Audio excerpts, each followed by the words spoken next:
Hello everyone, I am Yamini Tukral and I welcome you to Adda 24/7 school. तो बच्चों, chapter 9 strategies for enhancement of food production के अंदर हमने last दो जो सब टॉपिक्स पढ़े थे उसके अंदर हमने एनिमल और प्लांट ब्रीडिंग के बारे में देखा है ना। प्लांट ब्रीडिंग के अंदर हमने देखा कि कैसे हम लोग अपनी मनपसंद जो है वैरायटीज को इंट्रोड्यूस करके हाई यील्ड कर सकते हैं, हाई प्रोडक्टिविटी कर सकते हैं और हाई प्रोटीन कंटेंट वाले क्रॉप्स को इंट्रोड्यूस कर सकते हैं। तो इसके हमने कुछ एग्जाम्पल्स देखे थे, वीट, मेज, बार्ले, मिलेट्स, ये सारे के सारे जो है इनके अंदर हमने हाइब्रिड वैरायटीज को जब प्रोड्यूस किया था और उनको इंट्रोड्यूस किया था क्रॉप फील्ड्स के अंदर, तो हमने देखा था कि हमारी यील्ड जो थी, यील्ड बहुत ज़्यादा आई थी और उसके अंदर जो प्रोटीन कंटेंट था वो भी बहुत ज़्यादा था। इसके अलावा हमने देखा था कि कैसे जो है हम लोग इस प्लांट ब्रीडिंग में कर सकते हैं through mutation breeding as well, जो कि हमने भिंडी के अंदर देखा था, है ना, ओकरा के अंदर हमने देखा था। तो आज इस क्लास के अंदर हमने लास्ट सब टॉपिक स्टार्ट करना है इस चैप्टर का, जो कि हमारा single cell protein and tissue culture. तो single cell protein and tissue culture के साथ हमारे ये चैप्टर के सारे सब टॉपिक्स खत्म हो जाते हैं और नेक्स्ट चैप्टर के अंदर हम लोग नेक्स्ट लेक्चर के अंदर हम लोग एनसीईआरटी क्वेश्चंस करेंगे। तो इस चैप्टर के पिछले वाले सब टॉपिक्स देखने के लिए आप लोग मेरी प्लेलिस्ट के अंदर जा सकते हैं, आपको बहुत अच्छे से जो है वो टॉपिक्स मिल जाएंगे। तो इस टॉपिक से स्टार्ट करते हैं। सबसे पहले SCP क्या होता है? SCP is the alternate source of protein for animal and human nutrition. SCP क्या होता है? Single cell protein. Single cell protein को हम अब SCP से ही बोलेंगे ताकि आसानी रहे, है ना। इतना बड़ा नाम लेने से अच्छा है कि उसका एक शॉर्ट फॉर्म बना लो और शॉर्ट फॉर्म आगे से बोलो। तो SCP it is the alternate source of protein. बच्चों, हम डाइट के अंदर तो प्रोटीन लेते ही लेते हैं, है ना, डाइट के अंदर हमारा प्रोटीन रहता ही है, पर जब हमारी बॉडी को ज़्यादा रिक्वायरमेंट होती है तो जब हमें ऑल्टरनेट सोर्स लेना होता है प्रोटीन का, तो हम SCP के थ्रू ले सकते हैं। ये कहाँ से मिलता है हमें? Animal and human nutrition. Animal और ह्यूमन न्यूट्रिशन के लिए हम लोग जो है ये ऑल्टरनेट सोर्स ऑफ प्रोटीन लेते हैं थ्रू द माइक्रोब्स जिनको हम लोग एज अ वेस्ट समझते हैं, हम लोग उनसे भी जो है ये प्रोटीन को डेराइव कर सकते हैं। तो आप ये सोच सकते हो कि हमसे अच्छे तो माइक्रोब्स है जिनके अंदर हाई प्रोटीन कंटेंट है ना, हाई प्रोटीन कंटेंट, और उन्हीं से हम लोग डेराइव कर रहे हैं। उन माइक्रोब्स को ग्रो करके हम लोग उन्हें अपनी डाइट में शामिल करके अपना जो है प्रोटीन कंटेंट बढ़ाते हैं, है ना। So the microbes, they are grown on industrial scale as a source of good protein. इन्हीं microbes को हम लोग जब industrial scale पे grow करते हैं, so they are a good source of protein.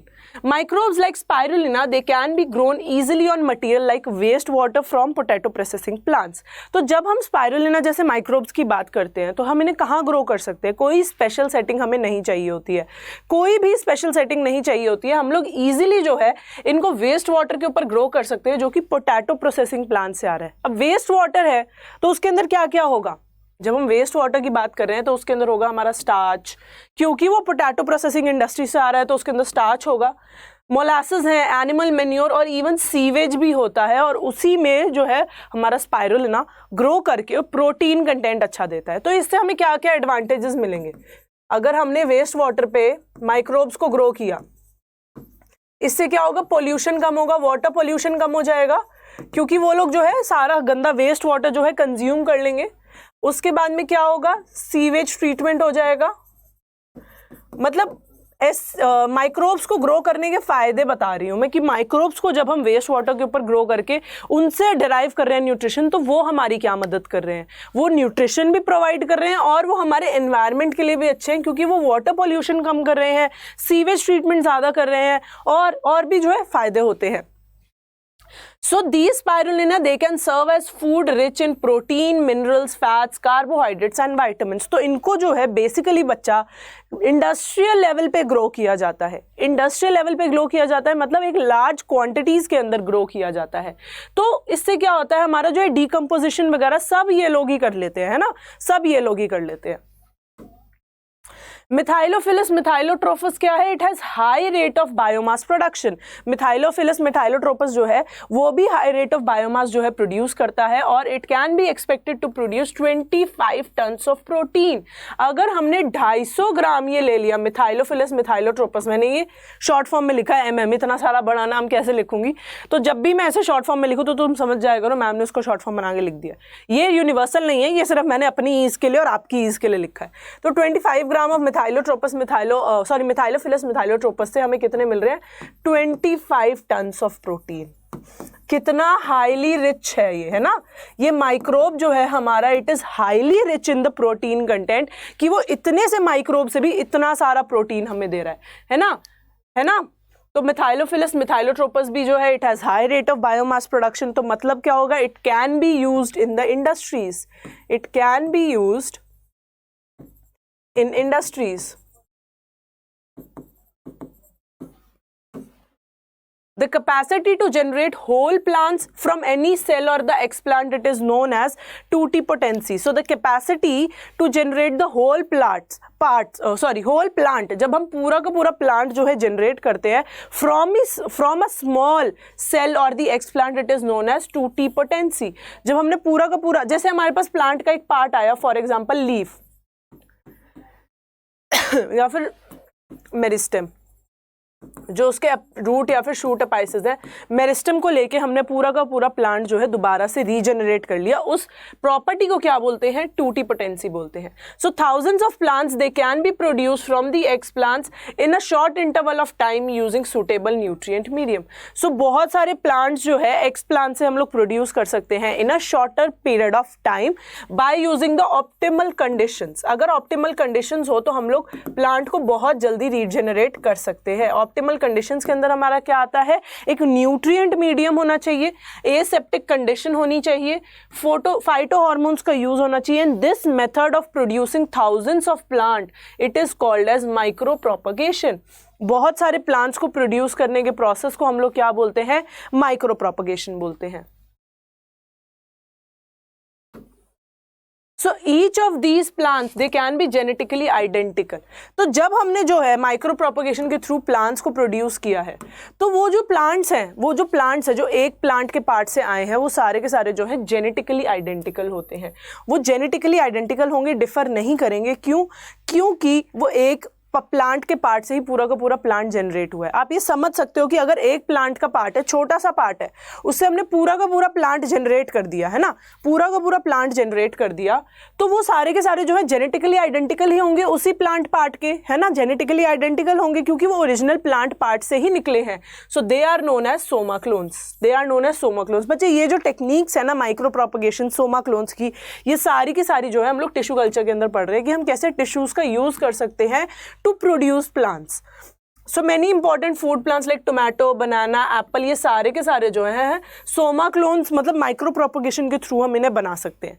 Micro propagation के थ्रू हम इन्हें बना सकते हैं, जिसमें हमने प्लांट का एक छोटा सा पार्ट लेना है, उससे पूरा प्लांट उग जाएगा और वो जो बनेंगे वो हमारे क्या होंगे, सोमा क्लोन्स होंगे। Examples, tomato, banana, Apple, tomato, banana, Apple. Next, the recovery of healthy plants from diseased plants they can be done by the meristem culture। Tissue culture के अंदर एक और हमारी टर्म आती है मेरिस्टम कल्चर। सो जब एक प्लांट पूरा का पूरा डिजीज है, उसकी जो मेरिस्टम्स होते हैं वो वायरस फ्री रहते हैं। जो मेरिस्टम्स होते हैं दे रिमेन डिजीज फ्री, उन पे जो है वायरस अटैक नहीं करता है, उन पे वायरस अटैक नहीं करता है। तो टिश्यू कल्चर के अंदर हमारी एक और टर्म आती है, कौन सी, मेरिस्टम कल्चर की। मेरिस्टम कल्चर के अंदर क्या होता है कि एक डिजीज प्लांट से हम लोग हेल्दी प्लांट्स को रिकवर करते हैं। एक डिजीज प्लांट से हेल्दी प्लांट्स को रिकवर करेंगे कैसे, क्योंकि जो डिजीज प्लांट है उनके मेरिस्टम के ऊपर वायरस अटैक नहीं करता। हमने उनके मेरिस्टम लिए, मेरिस्टम कहाँ पे होते हैं, अपाइसिस पे होते हैं, रूट एंड शूट अपाइसिस पे, है ना। सो जो अपाइकल और एक्सिलरी मेरिस्टम होते हैं, जो रूट और शूट अपाइसिस पे होते हैं या फिर जो एक्सिल्स के अंदर होते हैं, वो वाला मेरिस्टम हमने लिया। वो मेरिस्टम लेके क्या किया, वो मेरिस्टम लेके हमने जो है नए प्लांट्स बनाए। So one can remove the meristem and grow in vitro to obtain the virus free plants. हम जो है ये मेरिस्टम को रिमूव करके इसे ग्रो कर सकते हैं इन विट्रो, मतलब in the laboratory, to obtain the virus free plants. तो ये हमारा मेरिस्टम कल्चर होता है। नेक्स्ट हमारी टिश्यू कल्चर के अंदर टर्म आती है सोमैटिक हाइब्रिडाइजेशन। सोमैटिक हाइब्रिडाइजेशन के अंदर बेसिकली क्या होता है, हमने दो प्लांट सेल लिए जो हमारे प्लांट सेल ऑफ इंटरेस्ट है। बहुत ही इजी टॉपिक है बच्चों, ये तो बहुत ही इजी टॉपिक है। तो दो प्लांट सेल लिए हमने जो हमारे इंटरेस्ट के हैं, दोनों प्लांट सेल की हमने सेल वॉल्स जो है पहले डाइजेस्ट करवा दी, किससे? पेक्टिनेस से या फिर सेल्यूलेस से हमने वो डाइजेस्ट करवाई। फिर उन दोनों प्लांट सेल का जो प्रोटोप्लास्ट है वो फ्यूज करवाया, उसके बाद में उनकी न्यूक्लियस फ्यूज करवाई और उससे हमें क्या मिलता है? सोमैटिक हाइब्रिड मिलता है। क्या मिलता है? सोमैटिक हाइब्रिड मिलता है। So the isolation of single cells from their plants and after digesting their cell walls fusing the cytoplasm of two different varieties it is called as somatic hybridization। तो जब हम लोग सिंगल सेल्स लेते हैं plants में से और उनकी डाइजेस्ट करवा देते हैं सेल और उन दोनों की साइटोप्लाज्म को फ्यूज करवा देते हैं, जो दो डिफरेंट वैरायटीज से हमारा हाइब्रिड बनता है उसको हम लोग सोमैटिक हाइब्रिड बोलते हैं और इस टेक्निक को हम लोग सोमैटिक हाइब्रिडाइजेशन बोलते हैं। आप इसमें देख सकते हो कि प्लांट सेल की हमने जो है सेल्यूलोज और पेक्टिन से जो है सेल वॉल डाइजेस्ट करवाई। सेल वॉल डाइजेस्ट करने के बाद हमारे पास दोनों का प्रोटोप्लास्ट आ गया, दोनों के प्रोटोप्लास्ट को फ्यूज करवाया in the presence of PEG polyethylene glycol और उसके बाद में हमारा क्या हुआ? सेल फ्यूज हुआ। सेल फ्यूज होने के बाद क्या हुआ? न्यूक्लियर फ्यूजन हुआ। न्यूक्लियस दोनों की फ्यूज करी और लास्ट में जो हमारा बना वो था हमारा सोमैटिक हाइब्रिड। लास्ट में हमारा क्या बना था? सोमैटिक हाइब्रिड, जिसके अंदर जो हमारे प्लांट्स ऑफ इंटरेस्ट है उन दोनों की न्यूक्लियाई फ्यूज्ड है, उन दोनों की न्यूक्लियाई फ्यूज्ड है। तो बच्चों ये था हमारा single cell protein and tissue culture के बारे में, जो कि एक बहुत ही छोटा टॉपिक था, बहुत ही ज़्यादा। तो एक बार हम लोग पूरे चैप्टर की समरी देख लेते हैं कि हमने पूरे चैप्टर के अंदर क्या क्या देखा था। ठीक है, so animal husbandry it is the practice of taking care and breeding domesticated animals by applying scientific principles. जब हम पहले एनिमल हस्बेंड्री की बात करते हैं, it is the act of rearing and breeding the livestock. तो हम लोग जो है जो हमारे एनिमल्स हैं उनको डोमेस्टिकेट करते हैं, उनको पालते हैं और उनको ब्रीडिंग करवाते हैं, वो हमारा किस में होता है? एनिमल हस्बेंड्री में होता है। So the ever increasing demand of food from the animals and the animal products both in terms of quality and the quantity it has been met by good animal husbandry practices. तो जो हमें animal products animal से मिल रहे हैं, अच्छी quality में मिल रहे हैं, वो किसका रिजल्ट है? It is a result of good animal husbandry. अगर हम एनिमल हस्बेंड्री प्रैक्टिसेस गंदी करेंगे तो हमारी जो क्वालिटी है वो डिटोरिएट हो जाएगी, the quality will get deteriorated and जो एनिमल प्रोडक्ट्स हैं वो कोई भी यूज़ नहीं करेगा। अल्टीमेटली अगर हम लोग उसे ह्यूमन यूज़ के लिए बना रहे हैं और ह्यूमन्स ही उसे यूज़ ना कर पाएँ तो फ़ायदा नहीं होता। तो जब हमने गुड एनिमल हस्बेंड्री प्रैक्टिसेस को हम लोग प्रैक्टिस नहीं करते तो हमारी क्वालिटी जो है डिटोरिएट हो जाती है। क्या हो जाती है? डिटोरिएट हो जाती है। So the practices of animal husbandry they include first of management of farm and the farm animals, जिसके अंदर हम लोग पोल्ट्री करते हैं। बेसिकली इसको हम लोग पोल्ट्री बोलते हैं, जिसके अंदर जो हम चिकन्स, गीज, टर्की, डक, इन सबको जो है रियर करते हैं और इनके एग्स के लिए या फिर हम लोग इनको भी एज फूड कंज्यूम कर लेते हैं ना। चिकन, गीज, टर्की, डक, इन सबको हम लोग एज फूड भी कंज्यूम कर सकते हैं और इनके जो प्रोडक्ट्स है एग्स उनको भी कंज्यूम कर सकते हैं। तो जो management of farm and farm animals आता है तो इन्हीं एनिमल्स की मैनेजमेंट होती है, इन्हीं एनिमल्स की रेयरिंग होती है और इन्हीं की ब्रीडिंग करवाई जाती है। तो ये एनिमल्स को हम एज फूड भी कंज्यूम कर सकते हैं और इनके प्रोडक्ट्स को भी एज फूड कंज्यूम कर सकते हैं। नेक्स्ट है एनिमल ब्रीडिंग। तो जब हमें हाई न्यूट्रिटिव वैल्यू चाहिए होती है हनी की, बीज वैक्स की, उसकी मेडिसिनल इंपॉर्टेंस पता है तो हम क्या करते हैं? हम rearing and breeding of honey बीज भी करवाते हैं, जिसको हम लोग क्या बोलते हैं? बी कीपिंग और एपीकल्चर। इसके अंदर फिर एक और आता है फिशरी। फिशरी क्या होता है? It is the demand for the fish, है ना। फिश की जब डिमांड होती है या फिर जो एक्वेटिक फूड होते हैं जिसको हम लोग सी फूड बोलते हैं, उसकी डिमांड मीट करने के लिए हमने जो है ये फिशरी वाली ब्रांच है हमारी, जो कि आप देख सकते हो कि जो कोस्टल एरियाज होते हैं जैसे कि गोवा हो गया और जो भी जो सी के पास लगते हैं उनमें इनकी डिमांड ज़्यादा होती है फिशरीज़ की, जिसमें जो है सी फूड की डिमांड होती है। Then plant breeding, it may be used to create varieties which are resistant to pathogen and to insect pest. Plant breeding हम लोग किस लिए यूज़ करते हैं? जो वैरायटी क्रिएट करने के लिए, प्लांट्स की वैरायटी क्रिएट करने के लिए जो कि पैथोजन से रेजिस्टेंट है और इंसेक्ट पेस्ट से रेजिस्टेंट है। So this increases the yield of the food, ये basically yield of the food बढ़ाता है। And this method it has also been used to increase the protein content of the plant. Protein content भी हमारा जो है plant breeding में बढ़ता है, जिसमें हम अपनी मर्जी की वैरायटीज को फ्यूज करवा के आगे जो है हाई क्वालिटी का ऑफस्प्रिंग लेते हैं। जो हाई क्वालिटी का ऑफस्प्रिंग होता है उसके अंदर क्या होता है, हमारा प्रोटीन कंटेंट अच्छा होता है। क्या होता है, प्रोटीन कंटेंट अच्छा होता है। And it basically enhances the quality of the food. जो क्वालिटी ऑफ फूड पहले प्लांट दे रहा था उससे अच्छा क्वालिटी ऑफ फूड जो है प्लांट ब्रीडिंग के थ्रू हम लोग एस्टैब्लिश करते हैं। In India several varieties of different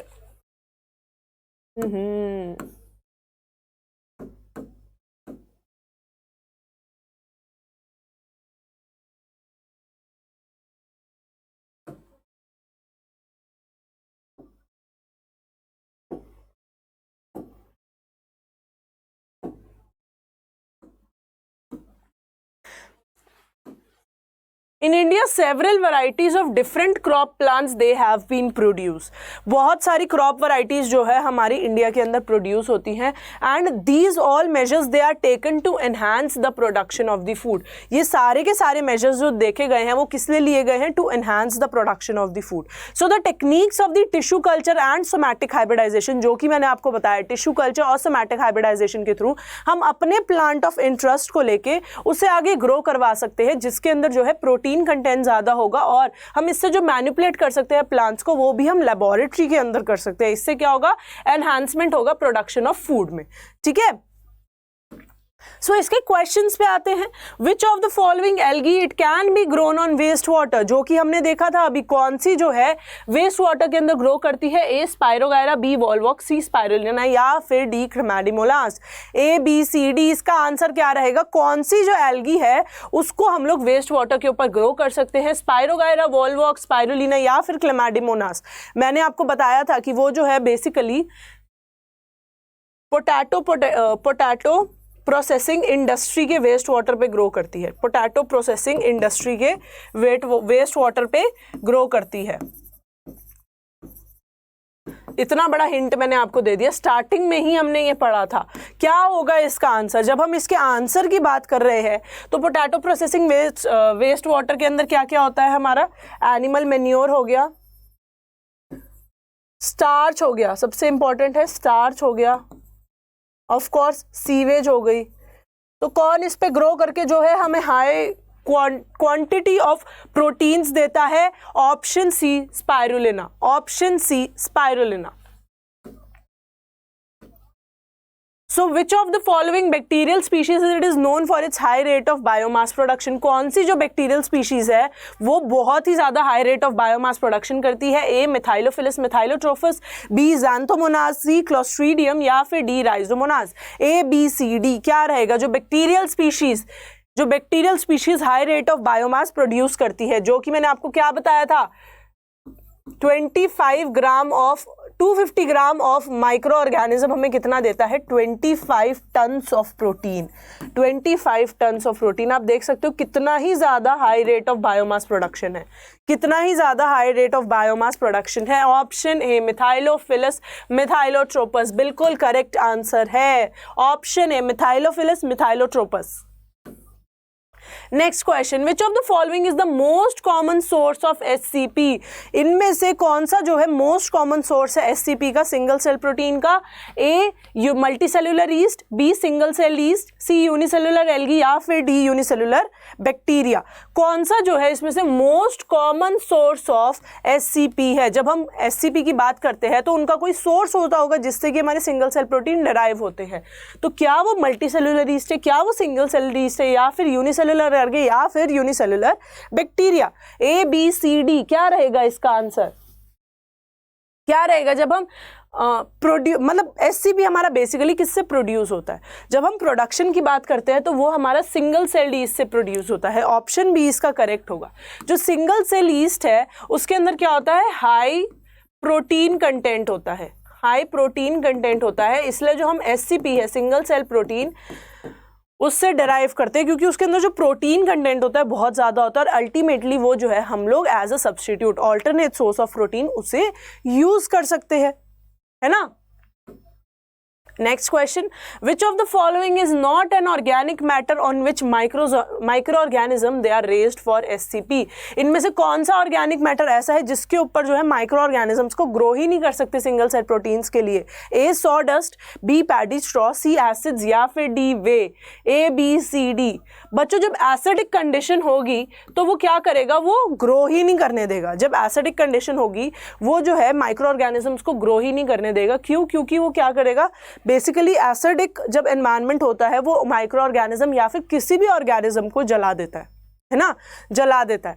तो जब हम लोग एसिड्स की बात करते हैं तो it Burns the micro organism, क्योंकि इतना कम pH होता है, इतना कम pH होता है कि माइक्रो ऑर्गेनिज्म उस पर सर्वाइव नहीं कर पाता, माइक्रो ऑर्गेनिज्म उस पर सर्वाइव नहीं कर पाता। So it Burns the micro organism. तो एसिड के ऊपर जो है वो ग्रो कर ही नहीं सकती, तो ऑप्शन C करेक्ट है। बाकी सब चीज़ों पे ग्रो कर लेंगे पर एसिड पे नहीं। Next question, which of the following is not an advantage, not an.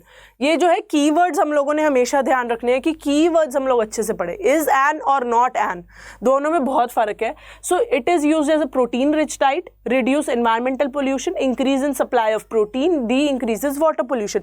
जब हम लोगों ने SCP पढ़ा था, SCP पढ़ा था, तो SCP के अंदर हम लोगों ने देखा था कि वो क्या क्या करता है। बेसिकली जब उसका नाम ही सिंगल सेल प्रोटीन है तो वो हाई प्रोटीन कंटेंट देगा, है ना, हाई प्रोटीन कंटेंट देगा। तो जब हम हाई प्रोटीन कंटेंट की बात कर रहे हैं कि वो दे रहा है, तो it can be used as a protein rich diet, क्योंकि ह्यूमंस जो है उसे ऑल्टरनेट सोर्स ऑफ प्रोटीन की तरह लेते हैं, इवन एनिमल्स और प्लांट्स भी। So protein rich diet, increase in supply of protein, मतलब हमारे A और C तो एलिमिनेट हो जाते हैं। अगर वो वेस्ट वाटर के ऊपर ग्रो कर रहा है, अगर वो वेस्ट वाटर के ऊपर ग्रो कर रहा है तो क्या वो पोल्यूशन बढ़ाएगा या फिर वो पोल्यूशन कम करेगा? वेस्ट वाटर को ग्रो करके उसको यूटिलाइज कर रहा है, तो क्या वो पोल्यूशन बढ़ाएगा या फिर कम करेगा? वो कम करेगा, तो ये वाला ऑप्शन भी गया। तो इट इंक्रीजेस वाटर पोल्यूशन, जो कि बिल्कुल गलत है, पर नॉट एन बताना है तो option D correct, option D correct है। It decreases, indeed it decreases the water pollution, not increases. Next question, which of the following scientist was not responsible for developing somatic hybrids? इनमें से कौन सा scientist जो था उसने somatic hybrids के अंदर कोई योगदान नहीं दिया था? A स्टीवर्ट्स, B हेल्परिन, C वेजरेल या फिर D स्कूक। ये आपके बुक से थोड़ा ज़्यादा है, जिससे कि आपको भी एक्स्ट्रा नॉलेज मिल जाए फॉर द कॉम्पिटिटिव एग्जाम, क्योंकि बेस तो आपका 11-12 से ही बन के जाता है, तो इसलिए आपको जो है थोड़ा बहुत तो ऊपर करना पड़ेगा, है ना, लेवल। तो ऑप्शन D स्कूक का कोई योगदान नहीं था, उन्होंने कुछ नहीं किया था फॉर दी सोमैटिक हाइब्रिड्स, उन्होंने सोमैटिक हाइब्रिड्स को डेवलप करने में लिए कोई योगदान नहीं दिया था। Next question, what is an explant? Explant क्या होता है? A, a part of plant grown under the soil, B, any plant of a plant taken out and grown in a test tube, C, a specific part of a plant grown in a test tube, या फिर D, leaves grew under test tube. जब हम explant की बात करते हैं तो वो हमारा बेसिकली कोई सेल होता है, सेल ऑफ द प्लांट, जिसको हम लोग इन विट्रो ग्रो करते हैं। अब इन विट्रो का मतलब क्या होता है? इन लैबोरेटरी कंडीशंस, इन लैबोरेटरी कंडीशंस, हम इसे यही बोल सकते हैं कि लैबोरेटरी कंडीशंस के अंदर हम इसे ग्रो करते हैं। इन विट्रो अगर हम इसे ग्रो कर रहे हैं तो, है ना, तो इसके अकॉर्डिंगली हमारा क्या होना चाहिए? And it can be any part of the plant, कोई स्पेसिफिक पार्ट नहीं होता, कोई भी प्लांट पार्ट जो कि प्लांट बना दे पूरा का पूरा, है ना। तो क्या होगा? Any part of a plant taken out and grown in a test tube. Option B correct है, ऑप्शन B करेक्ट है।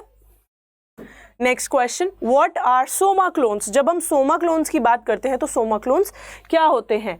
A, plants chemically identical to the original parent, B, plants morphologically identical to the original parent, C, plants anatomically identical to the original parents, या फिर plants genetically identical to the original parent. Somaclones क्या होते हैं? जब हम लोग Soma clones की बात करते हैं तो सोमा क्लोन्स क्या होते हैं? सोमा क्लोन्स बेसिकली वो होते हैं, वो ऑफस्प्रिंग्स होते हैं जो कि प्लांट के एक्सप्लांट से ग्रो करके पूरा एक प्लांट बनता है, उन्हें हम लोग क्या बोलते हैं? सोमा क्लोन्स बोलते हैं। तो डेफिनेटली जो प्लांट के अंदर जीन्स थे वही इनके अंदर जीन्स आ जाएंगे, है ना। जो प्लांट के अंदर जीन्स थे वही इनके अंदर जीन्स आ जाएंगे, तो क्या हम बोल सकते हैं कि the plants they are genetically identical to the original parent. Can we say that the plants they are genetically identical to the original parent, क्योंकि एक ही प्लांट के पार्ट से जो है पूरा का पूरा प्लांट उग रहा है, तो क्या हम ये बोल सकते हैं? हाँ, हम ये बोल सकते हैं, क्योंकि वो प्लांट्स जो है जेनेटिकली आइडेंटिकल होते हैं to the original parent. Next question, which of the following plant part is free from the attack of virus? A stem, B root, C meristem या फिर डी लीव्स। बहुत ही इजी क्वेश्चन है, I think 1 second के अंदर इसका answer आ जाता है। Option C meristem is the correct answer. और इस कल्चर को हम लोग क्या बोलते हैं? जब मेरिस्टेम से हम पूरा का पूरा प्लांट ग्रो करते हैं, उस कल्चर को हम लोग बोलते हैं मेरिस्टेम कल्चर।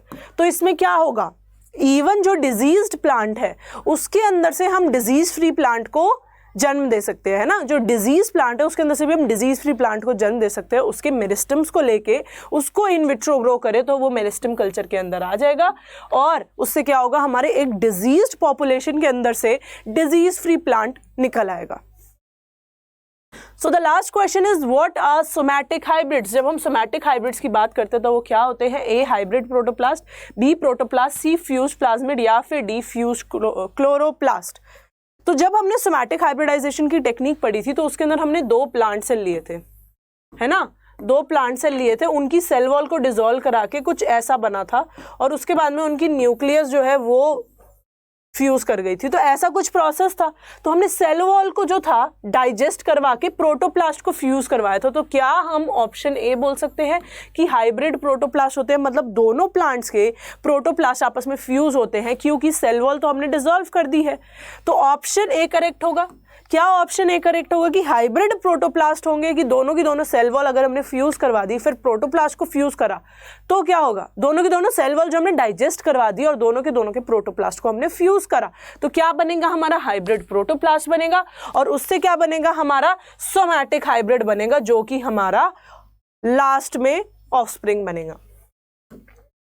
तो बच्चों ये था हमारा single cell protein and tissue culture के बारे में। नेक्स्ट लेक्चर के अंदर हम लोग इसके एनसीईआरटी क्वेश्चंस करके इस चैप्टर को कर लेंगे तैयार। मिलते हैं नेक्स्ट लेक्चर के अंदर, तब तक के लिए बाय बाय। अगर आपको वीडियो पसंद आई है तो लाइक करना है, शेयर करना है, सब्सक्राइब करना है अड्डा 24/7 स्कूल के चैनल को। मिलते हैं नेक्स्ट वीडियो के अंदर।